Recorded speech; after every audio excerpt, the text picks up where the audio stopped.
Hello mga pamangking! What is up everybody?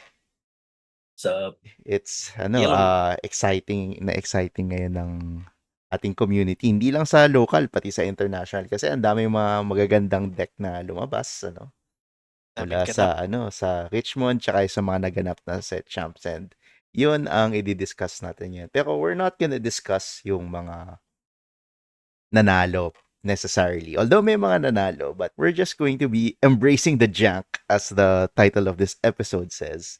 And we're going to look at some of the interesting decks that we saw both in Richmond and in the local set champs na mga naganap. Okay, so it's the meta report but for the off meta decks, Yes. no? So we're getting from two specific places. So of course DLC Richmond and yung mga January 10 na set champs. No? So again, we also had January 11 sa Cebu, but they have not posted their deck list. So Yeah. hindi namin alam kung ano yung naganap doon. Maybe we could go back to it later on. So Yeah. only off meta, no? So no PS, no Blurple, no Blue Green, no Dogs. No, and yung off meta Exceptions. color, may konti tayong exceptions, no? Kung gumamit ka ng 1 or 2 spicy tech cards, you will also ano, Counted. count it, Counted na yun. no? Counted na yon. Okay, so Okay, without una. further ado, Ano yung una natin? Of course, it's the Specky Special. Pesi special. Speci Special na so double C kasi. Kaya hindi ko alam kung ano. Anyway, it's the Speci Special na namamayagpag din sa online na nilalaro, and it made, I believe, top 8. This thing just, well, gains lore consistently, and it's hard to stop, especially if you don't have any item tech. And kahit na may item tech ka, hindi naman siya umaasa lang sa Enigmatic Inkcaster. As yung mga, yung Gathering Knowledge and Tao. Wisdom and the White Rose, nako, ilang beses na akong nadali yung dalawang cards na yan when I play with this. Especially against Blue Steel. There are times when I win kapag lumabas si Pluto para sa item tech. Again, napipigilan ko siya. Pero yun nga, may times din na kahit na maubos ko yung items niya, they will just keep going and going and going and just gain lore. Minsan, danger zone na dito is yung 15. Pag na-reach ka ng 15 lore, ang hira, Reachable na. that's pretty much good game. If they reach 15 lore and napabayaan mo sila, that's pretty much good game for this deck. Ito yung again deck na ginamit ko in one of those Asia qualifiers. No? It's pretty much the same, no? Although I'm not quite sure with Flynn's, no? Kasi sometimes kumakain siya ng ink. Gastos yung But boost. again, Oo. it depends on the player. No? One thing that I didn't use that's in the deck is yung They Never Come Back. So, I haven't Sneaky. tested it yet, but I think to buy you a turn is very important for this deck. So when your opponent thinks they've already won, request out na lang sila, you use They Never Come Back, and then yung one turn na yon Ops. posibleng makabawi ka pa. Yeah, No? tinamaan na din ako So niyan. yeah, so no Freds here, but I would have wanted Freds kasi they were really good against the Blurple matchup. No? And I've seen the buy and sell place, buy and sell GC na daming bibili itong deck na 'to. So Actually. I know it's tempting to build, no, and it seems that the game plan is very straightforward, but the deck needs a lot of practice, especially when you're using your Bobbies, when you're using your Scrooges. Yung time na linalaro ko siya, minsan mas matagal pa yung iniisip ko kung ano yung idi-discard ko kaysa kung ano yung ipe-play ko, eh. No, so, the skill requirement for this deck is a little bit high, no? Kaya naman with a lot of reps, but again, yung price point really can't be beat. Although it $13. does auto lose to some decks, but it kind of auto wins against some decks. No? So, ano Variance na siya, lang, no? parang variance na lang. So, if you reach up until the end point na puro blue yung kalaban mo, then fun, no? Pero kung wala, eh di sorry mo na lang, no? So, kung swinerte ka that day, puro Blurple, puro Blue-Green, puro Blue Steel, eh Gano'n talaga. Mhm. So, kung gusto mong mag-roll the dice and gamble a lot, then maybe this deck is for you. So, moving on to the next one. Ay, sumobra, 'no? Moving on to the next one. So, we have the Amber Sapphire Princesses, 'no? So, this deck was posted over at the FB group and Mhm. also over at the Reddits, 'no? So, the deck actually reached day 2, ending Richmond with an 8-4 record. It's pretty respectable Respectable, yeah. for princess deck, no? So it's pretty stock, no? You have your Auroras, you have your Annas, no? You have your Tianas, and yung bodyguards to kind of help you. The Rapunzels are there in order to give a little bit more Protection. Protection. protection Yeah. and parang legs for your bodyguards, no? Kasi 'pag naka-set up itong mga 'to, medyo mahirap talaga siyang Isang bodyguard talunin, nga no? lang, eh. So, there were some people who asked na parang, para saan yung Ana? No, because ano siya, eh, hindi siya gano'n ka hindi siya gano'n Wait, ginagamit. which Ana? The 2 Oo, drop or the it's 4 drop? the 4-drop Ana, sorry. So, the 4-drop Ana Oh, technically ang lakas kaya niyan. para saan yun? No, it's used in order to break yung stand, parang yung 'pag wala ng nagke-quest, Mhm. 'yan. Mm. 'Pag nag-standstill na kayo pareho, 'no, putting down an Ana puts so much pressure Yeah, on the opponent I to do agree. something, 'no. So, I don't necessarily know in this case how to use the Alice, pero sinabi nila parang minsan nakakapanalo, minsan hindi, 'no. So, if you're interested in the report meta, yung parang yung match-up report, nandun siya over at the main international GC, 'no. So, it's not really a princess deck because of course, if you're using blue-yellow, yung mga Thunderbolts are really, really good, 'no. Yung mga Rajas are there in order to really protect. Even though yung Tiana can be easily killed this set, Mhm. no, the threat of it still being on the board is very strong. And there are some decks that can't really deal with it. Especially if Kaya 2 of them ano, come out. Mahirap kapag na. dalawa, okay lang. Ako, parang okay lang kasi again, most decks would have like may UTS, Yeah, spooky Dogs would have side. UTS, Blue-Green would have UTS. Hindi siya gano'n ka-problem, Mhm. 'no, but yung ibang mga decks like Purple Steel might struggle a little bit if there are 2 on board. I guess that's what the Mowglis and yung Bondrakes nga are for. Mm. Plus may Aurora din naman. Yeah, Yeah, to to Baward. give the protection Hmm. if needed, 'no. So, yung Thunderbolt is pretty hard to run into, 'no. Yung lore niya is pretty consistent, but it's a little bit more slow Mhm. than the other decks. Actually, So nakakapanalo dito. Sa tingin ko kaya nakakapanalo yung Alice because it gives everyone support. And with Raps in play, everybody just pretty much gets protection. Yun nga, yung the support circle, yung yung support group. Pag si Alice enables that support group na mag-iikutan lang kayo ng support and lahat kayo May bubble protected na na at lahat. least na may isang Oo. may isang shield, may isang bubble shield. That's how I think Alice contributes to the synergy of this deck. yeah, I And kind of see it, mm, pero ano, yun nga, parang haven't tested the deck out. I've tried similar builds same, I've before, tried a similar uh, build din. but never kung napagana yung Alice. I maybe I need to see how people play in order for me to see kung ano ba siya talaga. But sometimes you just need the Thunderbolts, you just need the Tianas, just quest and win. Yep. More often than not, yung Alice win more siya. I actually agree More with that. more often than not, you're already in a winning position in Kapag order for you to, 'pag lumabas yung Alice, halos panalo ka na. It's such a terrible top deck, 'no? If you don't have a wide board, hindi mo siya nagagamit agad. So again, with all the removal, very scary.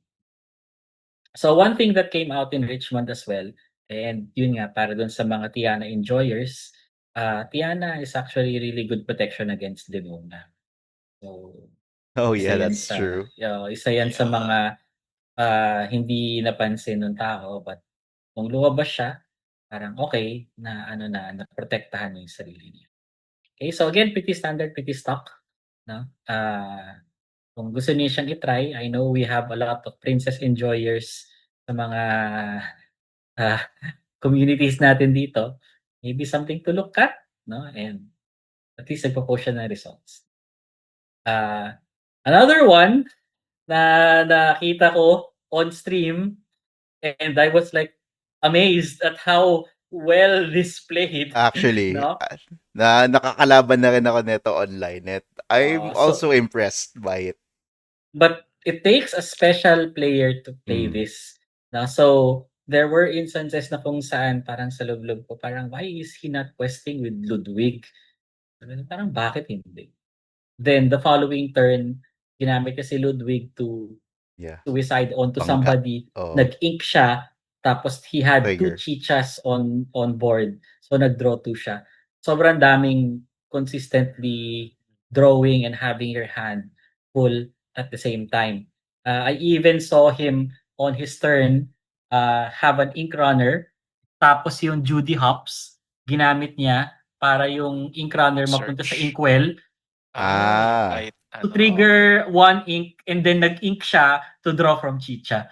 that's So very chicha talagang pala. clever. Chicha yung engine. chicha yung Oo, engine niya. So with all the support, of course, malaking Ni tulong yon Basil. towards the world's greatest criminal mind. So ang nangyari sa isa sa mga games was that may Cheshire Cat sa kabila, nag-quest si Basil, tapos Give nag-sing yung Mickey give Mouse nung strength. na Mickey Mouse detective ng Criminal Mind. Oh, dead Cheshire, 'no? So yung Chesh pa naman din yung isa sa mga pinaka-problematic cards na lumabas, na Whispers, 'no? And this deck can easily deal with it if they really wanted to. They also had the Horseman strikes in order to shoot down those pesky evasives. Wala kasing evasives itong deck na 'to. To deal with them, he had to deal with the ink runners, 'no? yeah, Of course, Hades is Hades, 'no? The Stitch is there in order to give you additional draw kasi talagang kailangan nag-i-ink itong deck ng tuloy-tuloy, yeah. 'no? So, 'pag lumabas na yung Genie, which is also a detective that you can get with the Judy Hopps, 'no?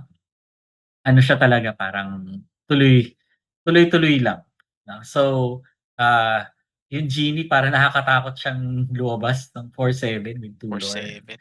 ng biglaan lang, 'no? So, if I'm not mistaken, the guy who pilots this one is si ano, Joshua Poultier, 'no?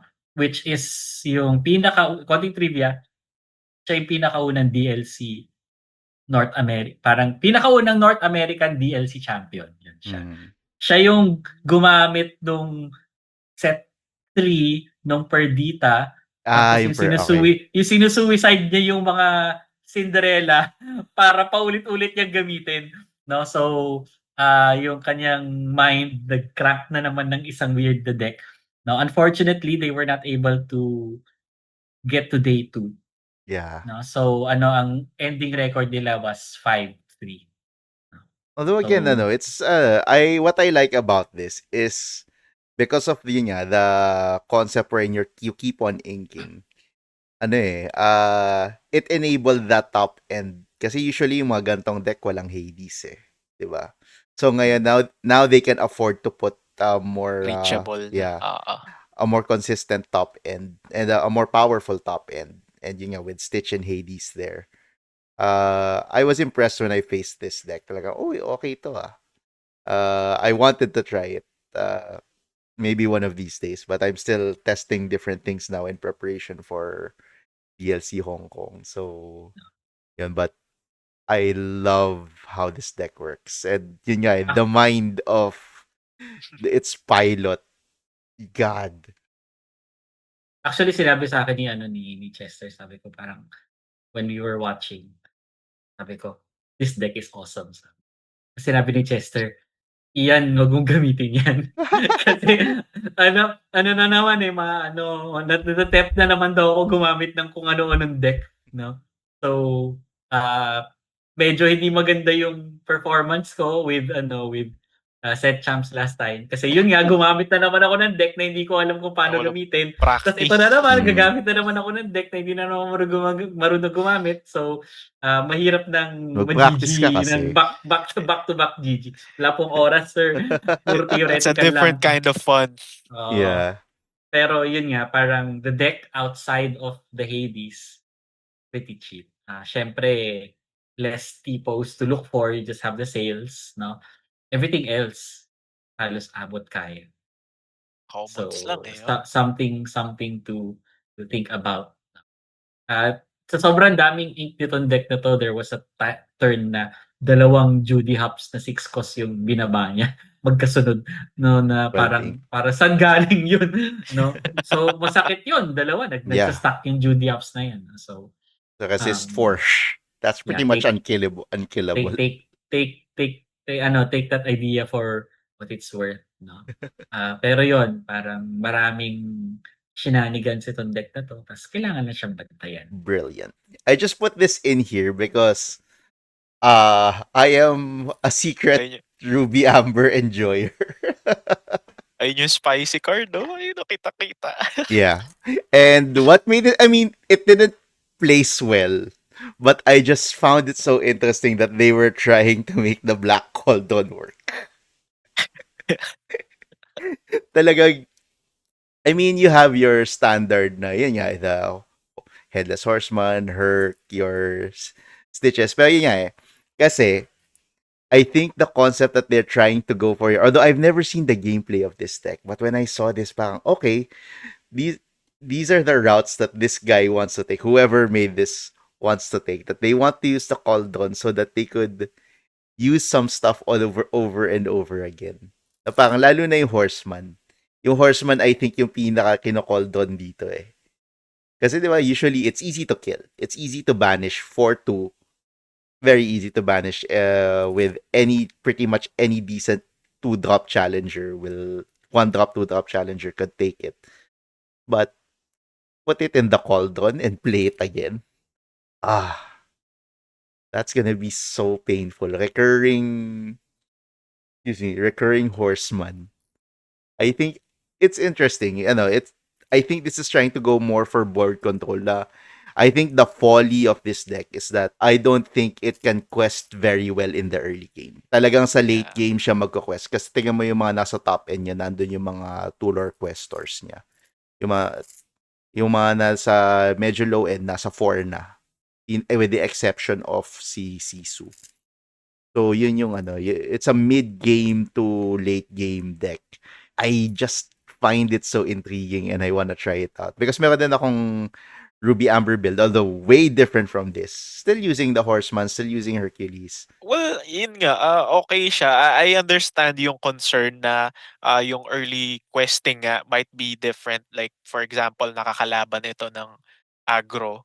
But yun nga, that's what their strength is for. Yung Elonwi has support, Tinkerbell 3-1, it's a good stat for a 1-drop. Tapos yung Hermes may rush, yung Pete, it's a good stat line then of 3 ink 4-3. So pangbangga nga siya, all in the game plan of nasa discard siya and you could bring it back using the Cauldron.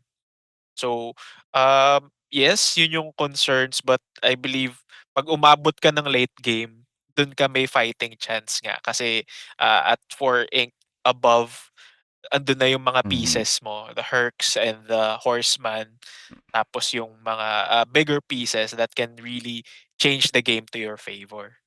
Yeah, ayun. But another pitfall of this deck. Well, it's actually the pitfall of the entire color combination. They just really lack protection from spot removal.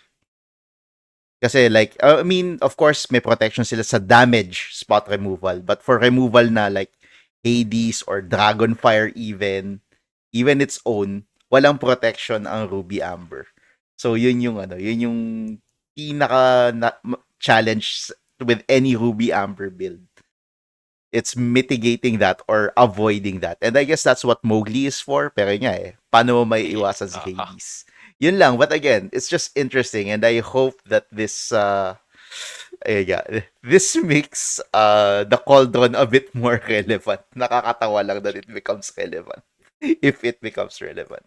Yun. Isa nga lang siya eh. Oh. So Isa parang lang. like if you rely on it, medyo mahirap. So yun yung pagka-spicy niya. Very spicy It indeed. is. I mean, it's still going to be a late game na yun nga. They're just gonna challenge in the early game and then quest in the late game. Kaya kapag pag lumabas yung Cauldron, okay, I can now recycle all of my stuff. I think meron kayong 3 cards na hindi diniscuss. Ano? But for me personally, ito yung nagdadala ng deck. Okay. Which one? Kasi hindi niyo pinansin yung Pete at all. Hindi niyo rin pinansin yung small lantern. Pete, yung Hindi niyo big Pete. pinansin yung Petes. Hindi niyo pinansin yung pinansin ko yung lanterns. Pete, ah. No, how to do it. So, this is very reminiscent to certain attempts by people to revive Blue-Red. No? So, yung Blue-Red na yon, nagra-ramp siya, of course, it has the blue. In this case, meron siyang lanterns in order to cheat out the Petes a little bit early. Pero tignan nyo kasi nakasulat sa Pete. Whenever you play a character na Pete yung pangalan, may technically removal ka na. Maleficent Dragon siya eh. Okay. So, magbababa ka lang ng Petes onto Petes and just destroy their board. You quest with the Petes. Kung namatay siya, i-cauldron mo. And then, just go about doing your day again. No? So, this is really, I feel, about controlling the board. Yeah. Horseman on itself is really strong. No? Yung card that I think that pushes it into something a little bit more manageable is yung Lantern. No? So the purple yellow decks have been using Lantern in order to act as pseudo-ramp.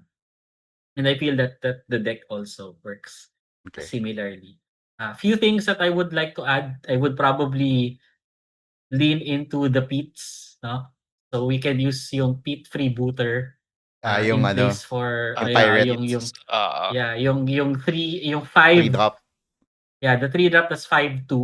No? Probably remove some cards. Maybe one Dela. Kasi yung Dela ginagamit siya to this is just also something that people should realize. The Dela's Moon Lullaby is such a strong card. Yeah. To the effect na it can neuter a Calhoun. So ginagamit siya ng dogs na parang kesa hindi sila makapag-quest, no? So the purple steel player, the steel player will play a Calhoun on turn 2. Parang okay, police muna, wala muna magki-quest.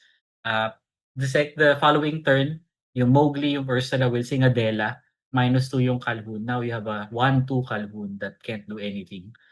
So, may draw ka pa. May draw ka pa. Yeah. So, ano lang yon, parang just giving you a few use cases where ginagamit yung mga cards na yun. But everything else, I think, is pretty stock. Ang kulang na lang siguro nito, mga Simba. No? Pero that's another deck in itself. Maybe we could get Keith to share his idea with this one. Good ideas with maybe a few more adjustments na pwedeng mag-move forward. Okay, so we're moving on to the local decks. No? So, ang una natin is of course yung kay Ryan. No? So, shoutout kay Ryan for taking down a high market with his the Dream Team. Fun Zootopia Steam Deck. No? Konting background lang. Nakita na namin to way back Asia Circuit, no? And nag-usap nga kami on some things to improve on. Eventually, we kind of agreed that Ink Runner was needed in order to deal with the evasives. No? Needed a few more characters to work a little bit more streamlined. No? Naglagay ng mga Francines in order to have more bodies on board. Yung Judy Hops na nagdi-deal with items was added to deal with pesky Chromicons, no? And the rest, yung mga one of Pluto, one of putting it all together, no? Wag yun na munang alalahanin yung mga yan. Kasi nandyan lang sila dahil si Ryan is Mr. Zootopia and they had the token Zootopia cards, no? Pati location, no? Actually, it's pero if you look at it from a non-Zootopia perspective, now ignoring that it looks like a very Frank Karsten build. Na ang daming mga one-offs and two-offs na Yung mga one-off napa-toolbox. na yan, knowing Ryan, no, nandyan yan, hindi dahil sa inisip niya na ilagay. Nandyan For yan character. Because kasi it's Zootopia. Zootopia. Yun nga, kaya nga. For- But if you for the take feel. away that perspective, it looks like, from the surface, a very Frank Karsten build. But yun nga, alam natin yung reason because we know that he's like a Zootopia super fan. But hey, it won, so...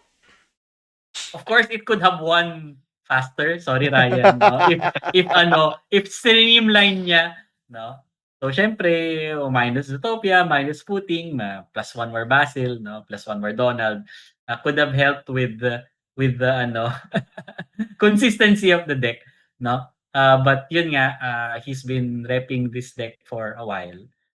A lot of practice. So, na-hone niya din. And again, kung araw mo. Yeah. This deck is a good example of you sticking with yung build na meron ka, no, dahil nga naniniwala ka sa deck mo, naniniwala ka sa cards mo. So again, this is so off meta. Meron naman din mga ibang detectives na blue steel deck. Yeah. somewhere. Yep. There is No? a different build of it. But it's not the most popular blue steel version. So just putting it out there na you can win even with your token one-offs.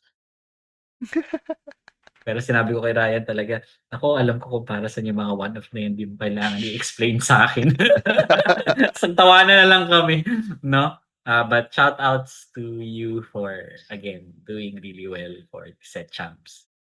Okay, dokes. Congrats, Ryan. So yung next natin ay, naku, isa pa. No? So place third sa high market. So sino po itong si Rocket Fella? Kilala niyo ba? Oo, kilala ko. O sino po siya? Si Nicole.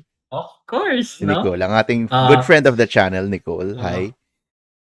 So ang swerte dyan yung 4 na Webby na pinahiram natin sa kanya. Feature. Na-feature tuloy, no? Hindi pa nga bumabalik sa atin eh. No? Pero okay lang, gamitin niya na muna. Hindi naman namin ginagamit. Hindi naman namin ginagamit so far, no? So this deck is pretty reminiscent to the green steel deck that came out during set 9, using and leaning heavily into the Chromicon. No? So it uses a lot of very efficient 1-drops, 2-drops to flood the board as much as it can. Draws cards with Doc, draws cards with Goliath to keep their hand alive. Tapos dire-diretso lang siyang nag-quest. So hindi naman palagi nag-quest but tries to keep more cards on board in order to keep at par with your opponent. Actually, I think that is the word or the mantra of this deck. It's parity. Kasi yun yung parang, if your opponent's building a board, you can keep up with it. If your opponent is ramping, you can kinda keep up with it using the big Webby. So, and if they're building a board and you also want to build a board but you don't want your board disturbed, use your Chromicon. So yun nga, it's all about parity. This is kind of like a very equivalent exchange kind of mindset for this deck. And of course, nandyan din yung ating, para sa akin, I think every Emerald deck should have it. It's Go-Go. The Go-Go's talaga. Gets you over eh. Yeah, it wins games. It literally wins games. When there are many times na akala ko, okay, I got this. I've cleared the board. I have lethal on board, lethal lore on board, and then slams down a Go-Go on my 4 damaged Hades. And 4 lore. Done. So painful, but if you're on the, if you're the one doing it, so satisfying. So I like this deck as well. I see why it made third. And of course, there's also the Flynn, which kind of bigyan natin pansin because, yun nga, like the mentioned before, Flynn actually is a very underutilized card and underrated card. It actually, again, fixes your hand because if you don't have a 2-drop, you instantly have one. And you don't take away from your current hand. So it keeps your hand stable. So, yun, ang ganda nung nako-contribute niya dito sa deck na to. We talked about how to improve the deck. Ako meron akong Okay. changes that I would do personally. But we will not share it for now. Kasi Ah, gagamitin pa siya Secret sa mga tech. susunod nating ano. So, just know na ito, okay na siya. But it still can be improved. Ben, So, masamang balak. Kaya di tayo masamang balak. kaya hindi tayo Hindi binebentahan. ako yung si Nicole wag yung bentahan kasi siya yung may masamang balak, hindi ano, hindi ako, no. Taga ano lang ako, taga bulong lang ako na uy, uy, uy. Pero hindi ako yung whispers in generally the may well. masamang Whispers. whispers. Yun yung talagang whispers talaga. No? Okay, dokes. So we Next. have our next galing Ah, kay Wow. ating mga yung isa sa mga pinakamatagal na nating kalaro, si Walter, no? So, I'm very happy for him na nakapag-place siya, no? he's what, top 7, top 8? Top 6, Top 6? 7, basta ang nagba-matter naman top 8, no? It is his first Hmm. top 8 in his ano, Lorcana career, and we couldn't be any more proud of him, no? Kasi he's been playing for a while. Talagang ano din, nagsi-stick din siya sa mga brew niya. And finally, he got one to stick, no?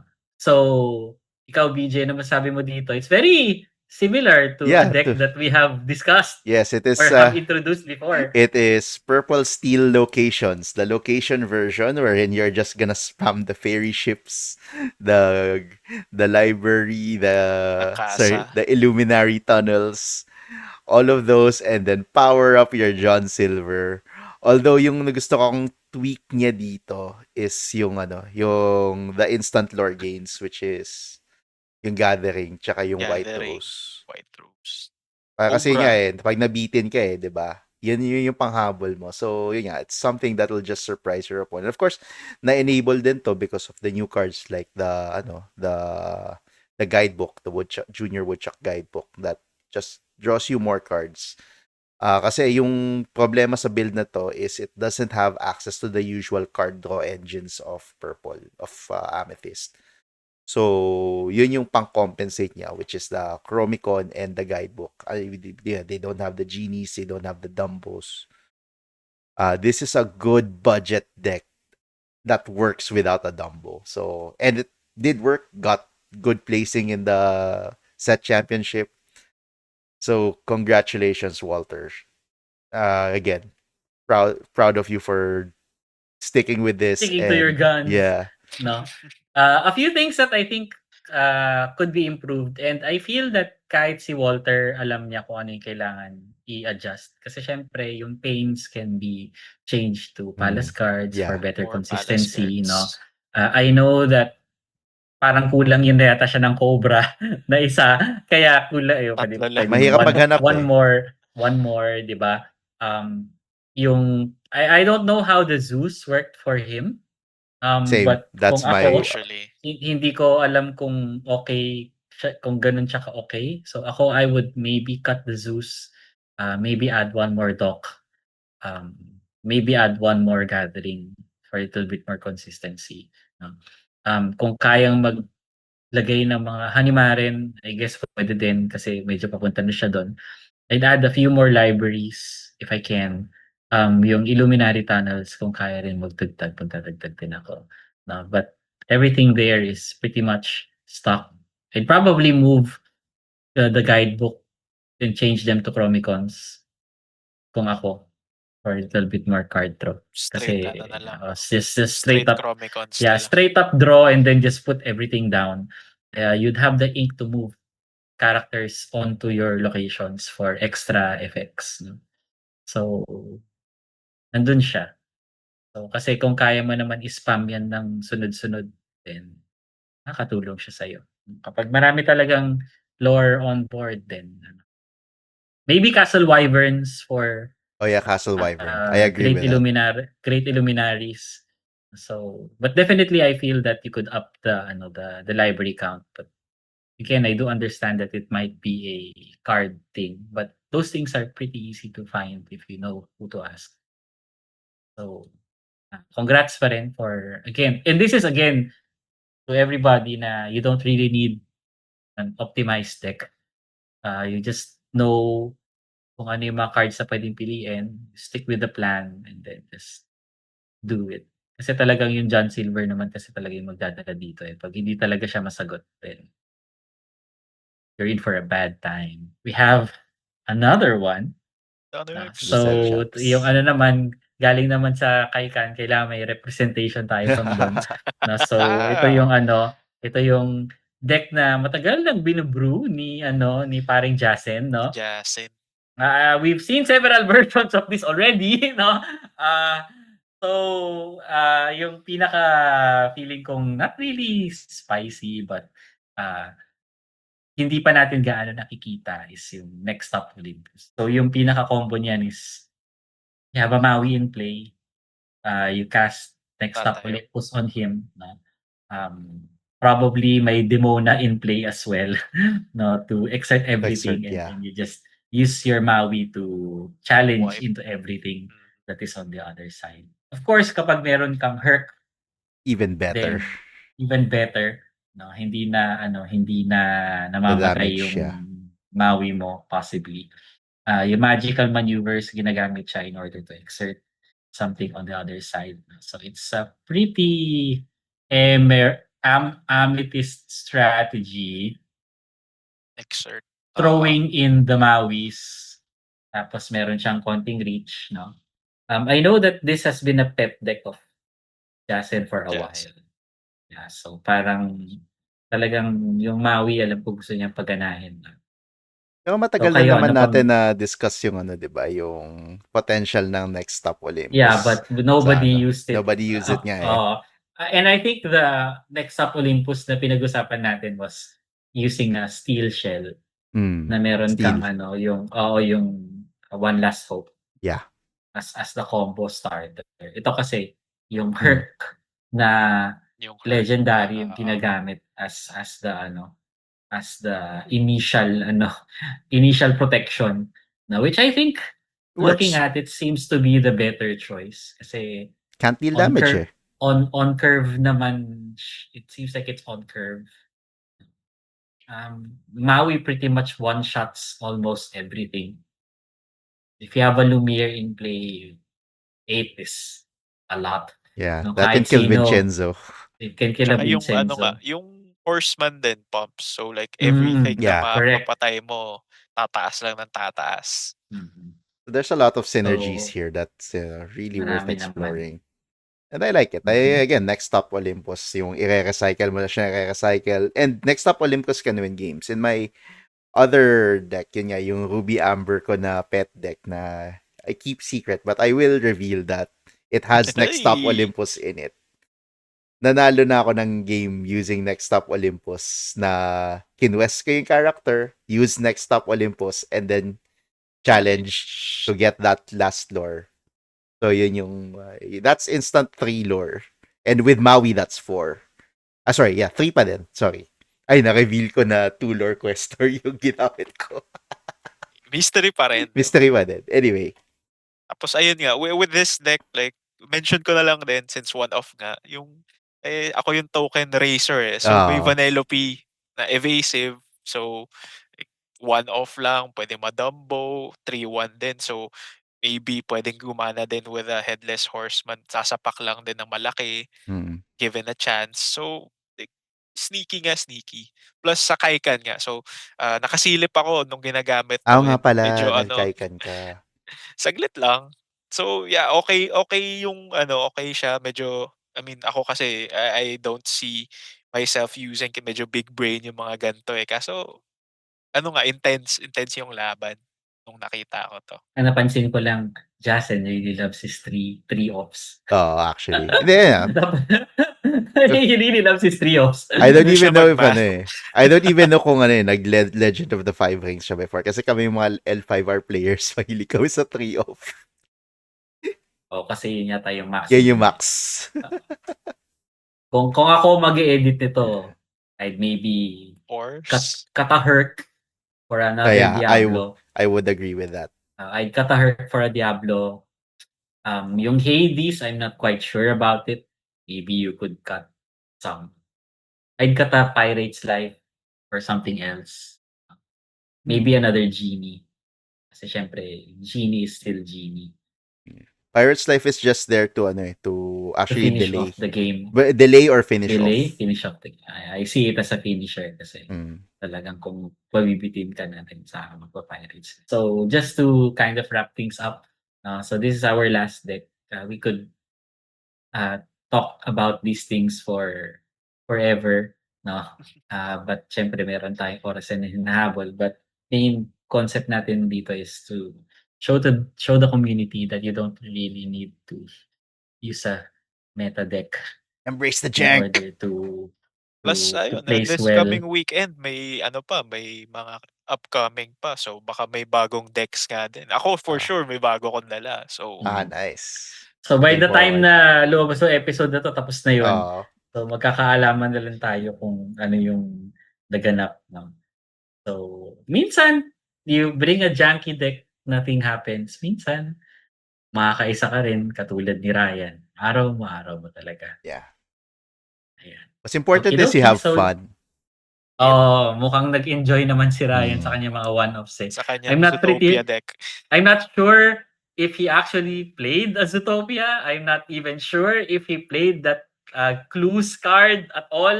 It's probably just ink, no? So, Ryan, pakisabi nila sa comments kung ano yung nangyari dun sa mga cards yun. Linaro mo ba sila? Or ano? Or were you in a winning position? Tapos parang, hehehe, want to play a Zootopia. No? Ganun yung nangyari. No? But again, kung talagang na heart of the cards niya yun, kahit papaano lumalaban naman. Ako, deck building is one of the funnest things to do. Yeah. Although, idea-wise, parang hindi ako kasing big brain nung detectives deck. Pero kung may idea na like, kunwari locations, ito feeling ko mas kaya ko mag-optimize, kaya ko siya i-approach. And alam niyo naman, mahilig ako sa aking mga junk decks to the point na kung saan pinapagalitan na ako for using all of this junk, no? Ito, are we in our junk phase, no? Jank era. Junk era. Actually, sinasabi ko sa mga tao that meron kasi kaming agenda. Kaya ito yung mga pini-feature namin na deck. Ang agenda namin is para hindi magkasamaan ng loob yung mga tao kapag naagawan kayo ng pyesa. Huwag kasi kayo mag-agaw. O pwede naman kasi kayo gumamit ng ibang May deck. other decks, di ba? May other deck, decks. please. So if you're starting out na na wala ka gaanong access, no?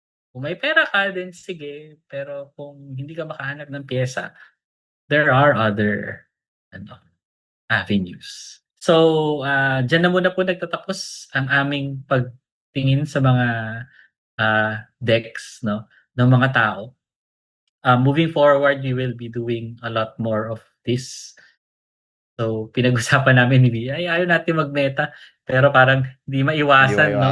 And it's more of gusto rin namin i-highlight yung mga achievements ng ating mga compatriots. Yes. Para to our small what we call this set of mga manonood, no? So kung nakita ninyo na feature dito yung mga kaibigan ninyo, then paki-share sa kanila.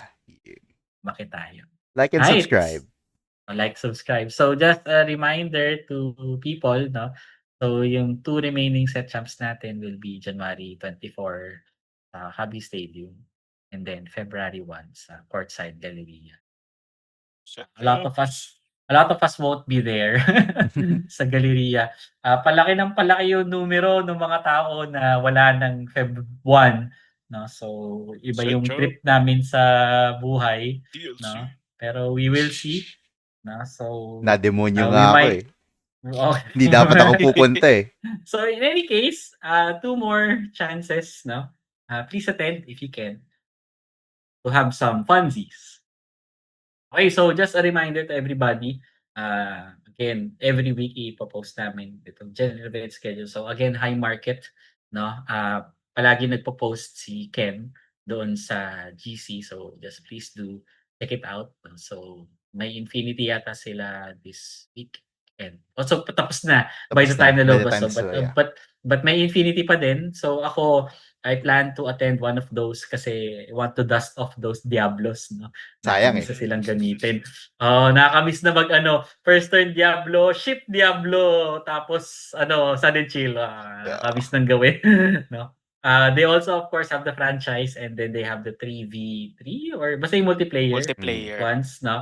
So again sa amin OHS weekly. So See you thank there. thank you sa mga they probably don't watch this kasi hindi naman kami actively rin na tawag yun, Promote.